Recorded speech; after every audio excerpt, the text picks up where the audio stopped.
Move a little closer, baby. Here we are. It's Friday. You've been away so long, but now I realize what I did was wrong. Oh, yeah. Move a little closer. Yeah. All right. Friends of ours from down under. That's the Screaming Tribesmen, right? Friends of Righteous Bojambo. They're from Brisbane, just like he is. Neat guy. Oh, I forgot my high-end tripod. Just a minute. Get things in order here. Friday cheers. Moving around here. Oh, yeah. Anyway. So, yeah, it's been a really cold week, and I had a cold, so cold's the theme. Kind of on the end of it. Yeah, it's good. Little lung butter there. Nasty stuff. Gonna soothe the throat with this Utica Club. So yeah, I was on the end of this cold yesterday. It wasn't a cold with a sore throat, ironically. Just all stuffed up, and everybody's walking around sick. So I thought I was gonna dodge it, but did not. But I've got, vitamin B here, beer with the Utica Club. So yeah, like I said, we're back. Contest is rocking. Man, I think I'm at around 30,000 entrants so far to the contest, to the push to a quatrillion. Stuff falling out of my notebook here. So yes, here I am with my master notes. So anyway, how many here? 1, 2, 3, 4, 5, 6, 10, 11, 12, 13, 14, 15, 26. Same as the letters in the alphabet. Wow, 26. 26 entrants so far. So we still have 2 weeks, folks, till February 14th. That's Valentine's Day for you romantics, or you people that just love watching cool vinyl community channels like this one, pushing to a quatrillion. So all these people, big advocates of my quatrillion number, very positive feedback. And like I said, Righteous Bojambo, this guy, he was celebrating Australia Day the other day. There he is. His channel, I'm trying to think, not so much a channel, more a way of life, if you can see that. Get over there. His channel is at Righteous Bojambo. That's what he used to call himself. Not even sure of this guy's name, but I like the nickname Bojambo, so that's going to stick. And he was on Australia Day. He was doing his thing, and he entered my contest, and he had a song at the beginning. It was just outstanding. Please get over there, subscribe, and subscribe to this channel. Do it tonight. The telethon continues for 2 more weeks, like I said, and I've actually had a pretty good jump this year. I'm at a Quatrillion Titillion, which is pretty close to, that's close to a quatrillion. Jack the Vinyl Martini, Steve at AS for Alice, Rush Jaw TV. Hey, good luck to your Seahawks out there, Russ. I hope they do it. Randy at the Lions Den. Wow, what am I saying? They're playing the Patriots, but we'll see what happens there. Randy at the Lions Den right here in Buffalo. Jeff Witcher's Vinyl Destination. His son was in the video, James, outstanding. Jeff Witcher, in case you don't know, you're not familiar, he won a Colton Award for Best Editing, and he's also been nominated again this year for the awards in 2026. Righteous Bojambo, who I mentioned, more of a channel, not so much channel, more a way of life. I'll spit that out.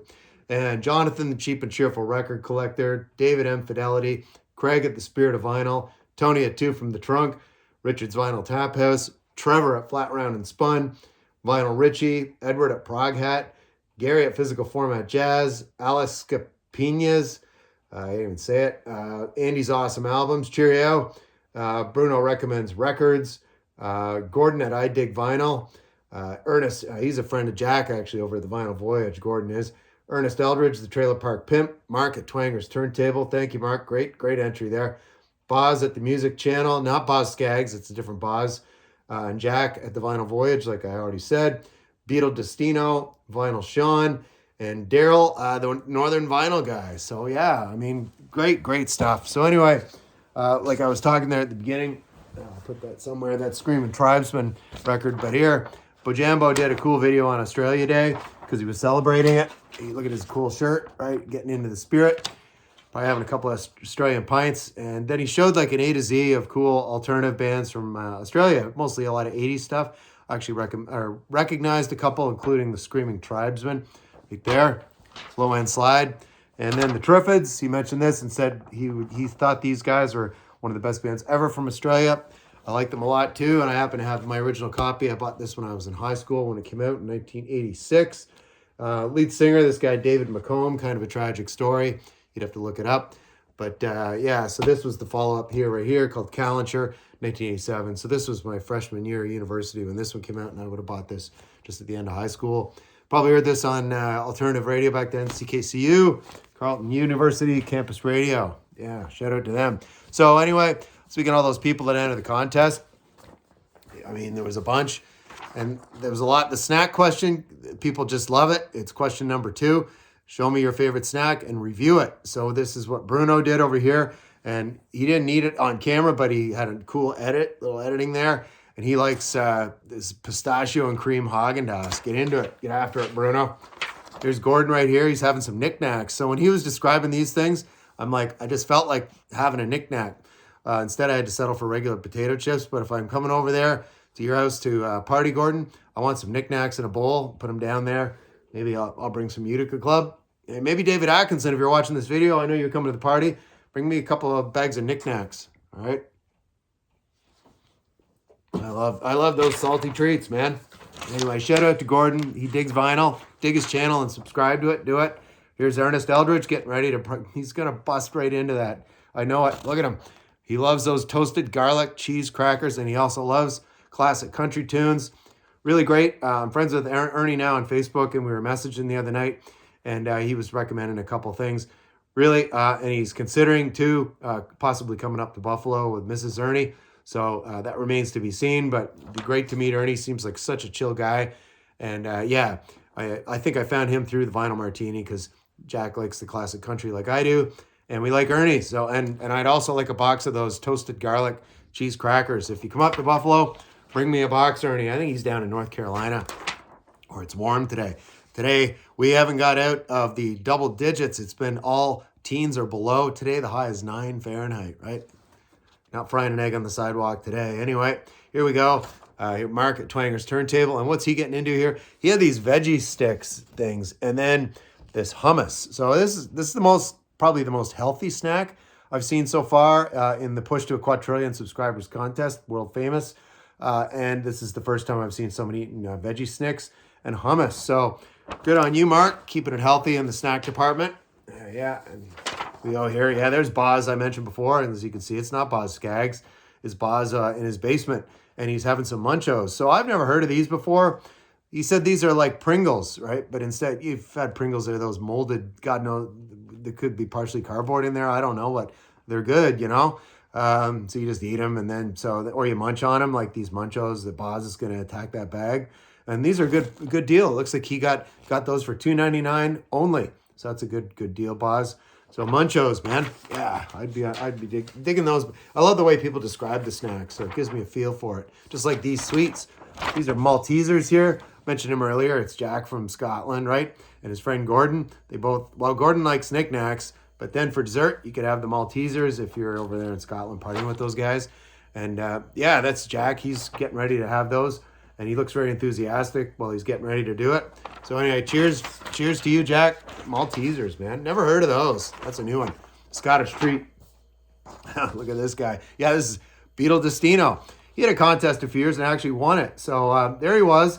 He's here entering my contest. It's great to see him again. And he's also digging into these cheese and caramel mix popcorn. They're called Craters. Not like a crater on planet Mars or out there. Maybe it's on Saturn. You have a crater and you step into it. No, these are good craters. They're like a crater, I guess. Crater of snacks. A big bowl. If a crater was a bowl, you could fill it with these things. So anyway, that's what he does. He shows in the video when he's reviewing these, and he says you want to have one of the cheese and one of the caramel, and he's holding them up to get that perfect the salt and sweet mix, right? You're putting it together like a hybrid. It's like a science experiment, and it's the Craters, right? It's a cheese and caramel mix, and this is it's actually handcrafted, small batch popcorn. When you start calling stuff handcrafted, you're getting into the high end area, and I kind of like that. Anyway, yeah, here's some more popcorn for you right here. Down in Florida, it's Florida Pop. It's actually, what's this stuff called? I don't even see the brand on it all. The flavor is, maybe that's the brand, Himalayan Gold, right? And this guy, he looks super chill on the bag. And yeah, so Sean, he's just going to have some of those. and listen to some music down there in Florida. And Sean says he might be coming up to Buffalo, so that's a bonus. So cheers to Vinyl Sean. There he is right there. And what's he at right now? He's at 130,000 subscribers. Let's get him to 131. Do it today. Today's the day to subscribe. And then we have one more here. We have Daryl over. He's the northern vinyl guy, way up in northern Ontario. Don't try to get there. Only he knows the way in and the way out. And someone brought him these old Dutch chips, and they're Ridgies. And he's got that cool Hawaiian shirt and the Pink Floyd shirt. He did a triple shirt in his entry for the contest. He had another shirt, a hoodie that he held up. So he had 3 shirts. But you don't get a bonus point, Daryl. But anyway, enjoy those old Dutch chips. So anyway, the contest, still, it's going big. Cheers to all of you people. And if you haven't entered, some of you, that'll remain nameless. I'm watching for those. So anyway, in other news, I listened to some music this week, so this is kind of like a playlist. So, last Sunday, before watching the Patriots, watching the Bills lose, I got to watch, I don't interchange those two teams living in Buffalo. I was listening to some music, having myself a little psychedelic Sunday, a little blast off, right? So I got into this. Mike Bloomfield, Al Cooper, Stephen Stills, The Super Session, right? Of course, Albert Shuffle, Season of the Witch. This is just really great psychedelic blues, and it's a session. These 3 guys never played before, and they just got in there in the studio, did it with a couple of sidemen on percussion. I can't remember who played drums on this thing, but the main players here, like I said, Mike Bloomfield, Al Cooper, and Stephen Stills. Say the year on this one, around 1968, 69. And there's Mike Bloomfield there. He's just having a relaxation in that lawn chair. Do it. Dig it. Then I kept things psychedelic with Vanilla Fudge. This one right here from 1968. Great year. That's when I came into this place. I beamed into Planet Earth in 1968. And had a renaissance right here with Vanilla Fudge. Really more great psych rock. The Sky Cried. Thoughts. And then the songs are relatively short on here. But the longest one here, like I said, The Sky Cried, clocking at 7:36. So that's a good kind of psyche, bluesy jam right there. So from that led me right into the first Cactus album, because 2 guys from Vanilla Fudge, the rhythm section, Carmen Apiece on drums and Tim Bogert on bass. That's Carmen Apiece right there. I think that guy with the specs. They split and then they formed this band Cactus, right? And anyway, on vocals, some guy named Rusty Day, but great singer. This is really good, kind of more rock and heavy rock than it is psych, but it's jamming. It's great. Have a blast. Fire up some Cactus. Steve Overday is for Alice. I was talking to him on the phone the other day. He's moving to Arizona. He's gonna have like a 20-foot cactus in front of his house. Yeah, and that's going to be directly in front. He's having an extra room, too, actually. He's just altered the blueprint. Told me this. I have a box set room that was already in the blueprint, but now, much to his wife's chagrin, he's adding more square footage, and it's a room strictly dedicated to Deep Purple. All Deep Purple shit. You can't bring anything in there unless it's Deep Purple related, right? Anyway, just so you know, if you ever go to Arizona and see Steve. And Bruce Springsteen. This one, I've just heard lately people talking about it. I heard it a million times. But it's his 4th album, Darkness on the Edge of Town. I really like it. 1978, the year on this one. I think The River came after this, but correct me if I'm wrong, the double. Badlands, Adam Raised the Cane, Promised Land. I mean, the title track, it's really good. Bruce, there's the young Bruce right there. And I really like it. I dig it. I hadn't listened to that in a long time. And for whatever reason, this is one I hadn't filed. I bought this about 6 months ago. Ron Wood, solo debut, right after he had just joined the Stones. He friended Jeff Beck and all that shit. I can't say any more that hasn't already been said. Other than I think he's a really good, talented artist with the brush, right? Well, the artwork on this, and he's a known painter. Really interesting dude. And this one's called Gimme Some Neck. And it's just sounds kind of like a Stonesy-esque, ish, whatever kind of thing. It's a nice listen there. Marianne Faithfull, this is the follow-up to Broken English, which came out in 1980. This is 1981. There she is looking there. She wasn't all weathered out from three packs of smokes a day yet, but eventually that caught up to the poor gal, the late, great Marianne Faithfull, right? Speaking of Mick Jagger, right? Yeah, she was a nick on his bedpost right there. But I quite like her singing. Some people can't stand it. I really like it. It's kind of got a groove, especially when she got into the 80s. Got a little more kind of experimental, if you will. But this not as good as Broken English, but still pretty good. Look up a track called Tenderness. That's a really good one on here. She's just on she's on the Island label right there. So anyway, yeah, take a trip to the islands with Marianne Faithfull. Yeah, and mentioned Deep Purple, right? So anyway, yeah, Richie Blackmore, he actually knows Steve. You know, they used to talk all the time. Steve would give the band advice on what to do with box sets. So anyway, Perfect Strangers. This was a reunion album, 1987 or 86. Or was it earlier? No, it's 1984. I was way off on that one. But anyway, the guys got back together. Look up the video for Perfect Strangers. They all drive up to this mansion, plug in their gear, and start playing like they haven't been apart for. There were different incarnations of Deep Purple, but this one I think was the first time in a long time that they got back together. So anyway, really good, great album. Knocking at Your Back Door is another good one to look up on that one. Anyway. Oh, and there's Broken English, right? If you want to see the cover. Marianne Faithfull right there. And then lastly, little Grace Jones right here. The Warm Leatherette, right? There's Grace right there. Title track, great track. I love it. Great club tune, you know. Private Life follows that right up. And on side one here, closing it out, I'm trying to spit my words out. Great cover of Love is the Drug. The original by Roxy Music, of course.